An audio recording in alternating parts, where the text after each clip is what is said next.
नमस्कार, मैं हूं राज और आप देख रहे हैं प्योर पॉलिटिक्स। तो खबर यह है कि बांग्लादेश से मोहम्मद यूनुस की विदाई हो चुकी है और बीएनपी के नेता तारिक रहमान ने नए प्रधानमंत्री पद की शपथ ले ली है। जी, बांग्लादेश को नया प्रधानमंत्री मिल गया है और अमेरिका के पिट्ठू इस मोहम्मद यूनुस का खेल खत्म हो गया है। अब देखिए, भारत की तरफ से लोकसभा अध्यक्ष ओम बिरला तारिक रहमान के शपथ ग्रहण समारोह में शामिल हुए।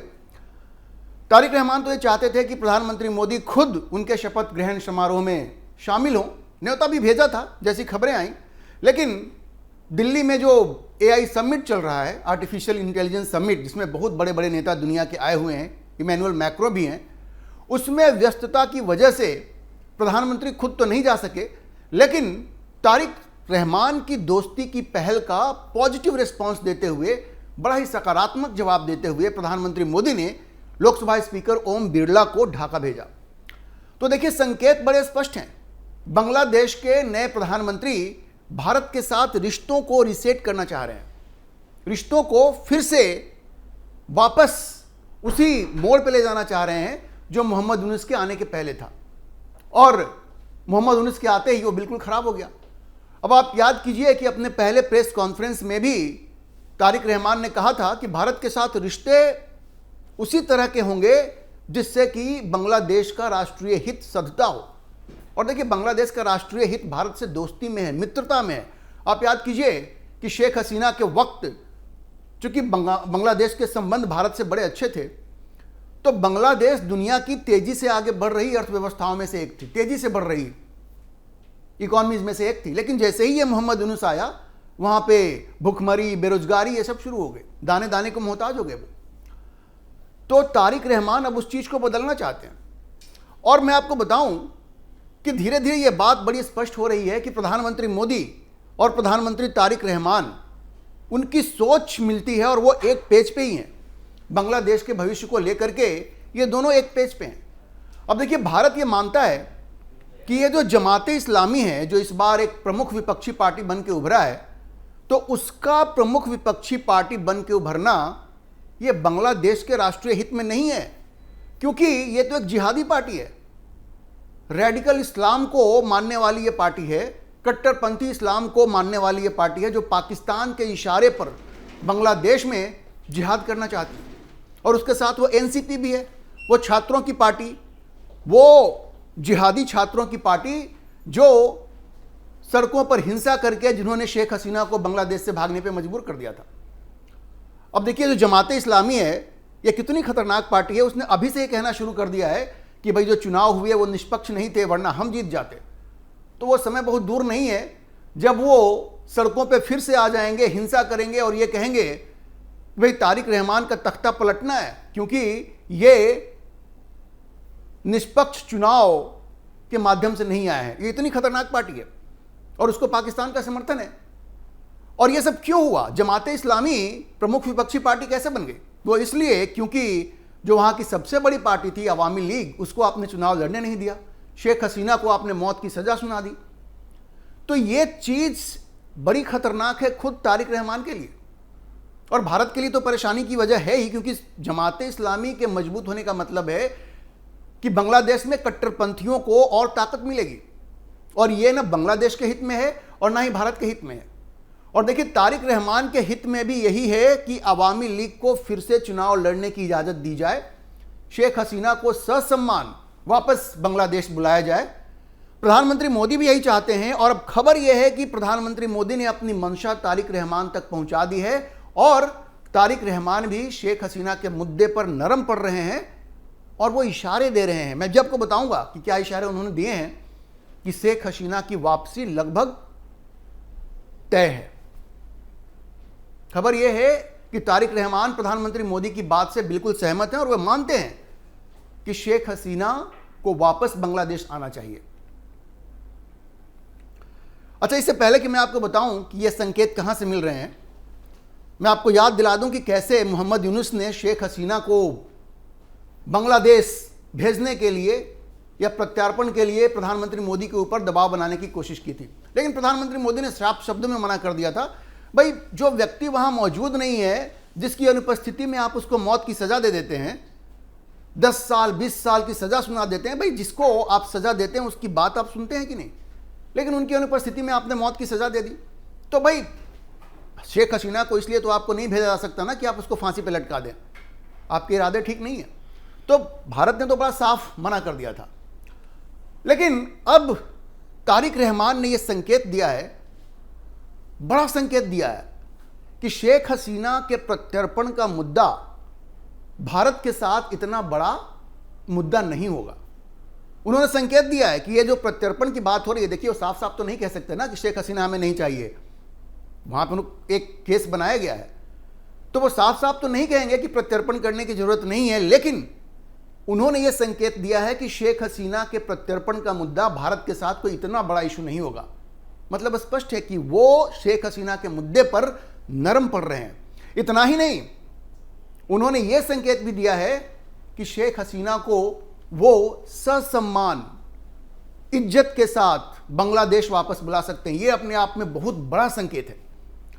अब मैं आपको बताता हूं कि ये संकेत कहां से मिल रहे हैं। देखिए, शपथ से ठीक पहले जो बीएनपी के महासचिव हैं मिर्जा फखरुल इस्लाम आलमगीर, उन्होंने कहा है कि शेख हसीना की भारत में मौजूदगी बांग्लादेश को भारत के साथ अपने संबंधों को आगे ले जाने से नहीं रोकेगी।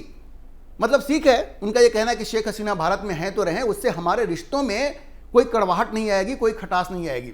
और यह बात उन्होंने कहाँ कही है? देखिए, एक मशहूर अखबार है अंग्रेजी का, द हिंदू। तो द हिंदू को दिए गए इंटरव्यू में आलमगीर ने कहा, और मैं कोट करता हूं, वो कहते हैं कि हम मानते हैं कि हसीना ने वास्तव में गंभीर मानवाधिकार उल्लंघन किए हैं, लोग उन्हें सजा देने की मांग कर रहे हैं और हमारा मानना है कि भारत को उन्हें हमारे हवाले करना चाहिए। लेकिन महत्वपूर्ण यह है जो उसके आगे उन्होंने कहा कि शेख हसीना को अगर बांग्लादेश को नहीं सौंपा जाता है तो भी यह मुद्दा व्यापार वाणिज्यिक संबंधों सहित व्यापक रिश्तों को आगे बढ़ाने में बाधा नहीं खड़ी करेगा।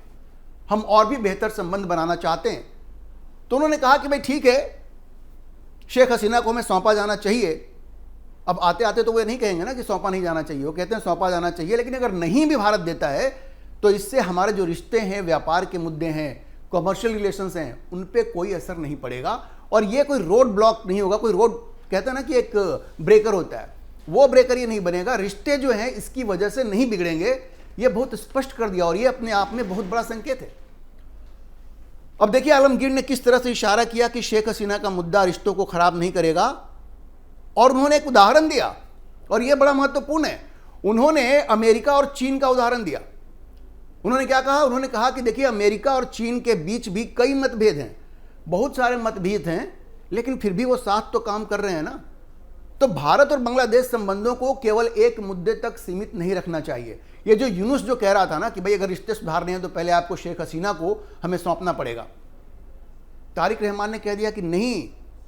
उनके जो आलमगीर जो एडवाइजर हैं वो कह रहे हैं कि नहीं नहीं, ये जरूरी नहीं है। जैसे अमेरिका और चीन के बीच में बहुत सारे मतभेद हैं, लेकिन भाई वो साथ में तो काम कर रहे हैं ना। तो शेख हसीना के मुद्दे पे भी अगर मतभेद रहता है तो उससे रिश्ते नहीं बिगड़ेंगे। और ये अपने आप में बड़ा महत्वपूर्ण है। और इससे आगे जो बात कही वो और भी महत्वपूर्ण है, उस पर गौर कीजिए। वो कहते हैं कि बांग्लादेश की राजनीति में उन्होंने इशारा किया कि बीएनपी की जो ऐतिहासिक भूमिका है उसका उन्होंने जिक्र किया और याद दिलाया कि कैसे अगस्त 1975 में शेख मुजीबुर रहमान की हत्या के बाद जब शेख हसीना भारत में थी, तब बीएनपी के संस्थापक जियाउर रहमान भारत गए थे। आपको याद है ना, 1975 में जब शेख मुजीबुर रहमान की हत्या हो गई थी, उनके सारे परिवारों की हत्या कर दी गई थी, तो बच गई थी कौन? ये शेख हसीना ही बच गई थी जो भारत आई थी। भारत ने ही उनको पनाह दिया था। और आलमगीर ने याद दिलाया कि उस वक्त जो खालिदा जिया के पति थे, शेख मुजीबुर रहमान की हत्या के बाद जियाउर रहमान जो खालिदा जिया के पति थे वो भारत गए थे और एक तरह से सॉलिडेरिटी दिखाई थी, एकता दिखाई थी, बताया था कि भाई वो शेख हसीना के साथ हैं। उन्होंने याद दिलाया कि भारत के तत्कालीन प्रधानमंत्री मोरारजी देसाई भी ढाका दौरे पर गए थे। उसके बाद मोरारजी देसाई ढाका के दौरे पर गए थे और ये भी याद दिलाया, और ये बहुत जरूरी है, बहुत महत्वपूर्ण है, इसको ध्यान से सुनिए। उन्होंने कहा कि जियाउर रहमान खालिदा जिया के पति यानी तारिक रहमान के पिता 1980 में दिल्ली गए थे और इंदिरा गांधी से मुलाकात की थी, 1980 में। और ये वो दौर था जब शेख हसीना अपनी राजनीतिक शुरुआत के लिए बांग्लादेश लौटने की प्लानिंग कर रही थी। उस वक्त भी 1980 में शेख हसीना बांग्लादेश से बाहर थी, बांग्लादेश लौटने की प्लानिंग कर रही थी, और उस वक्त जियाउर रहमान दिल्ली गए थे, इंदिरा गांधी से मुलाकात की थी, और ये वो दौर था जब शेख हसीना वापस लौटने की प्लानिंग कर रही थी। तो आप संकेत समझ रहे हैं।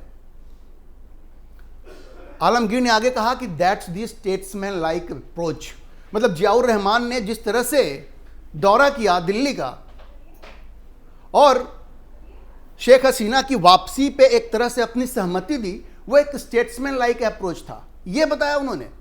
तो क्या इशारा बहुत स्पष्ट नहीं है कि आलमगीर ये कह रहे हैं कि शायद तारिक रहमान भी स्टेट्समैन लाइक अप्रोच दिखाएंगे जैसा उनके पिता ने दिखाया था।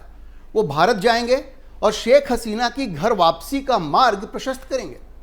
भाई स्टेट्समैन लाइक अप्रोच, उन्होंने ये संकेत बहुत ही महत्वपूर्ण है। वो कह रहे हैं कि जियाउर रहमान गए थे दिल्ली 1980 में, शेख हसीना जब दिल्ली में थी, बांग्लादेश लौटना चाह रही थी, इंदिरा गांधी से मुलाकात हुई, शेख हसीना प्लान कर रही थी और एक तरह से उन्होंने अपनी सहमति दी थी। तो वैसी ही सहमति इस बार भी तारिक रहमान दे सकते हैं। देखिए उनकी तरफ से ये संकेत आ रहे हैं कि तारिक रहमान भारत के दौरे पर भी आएंगे।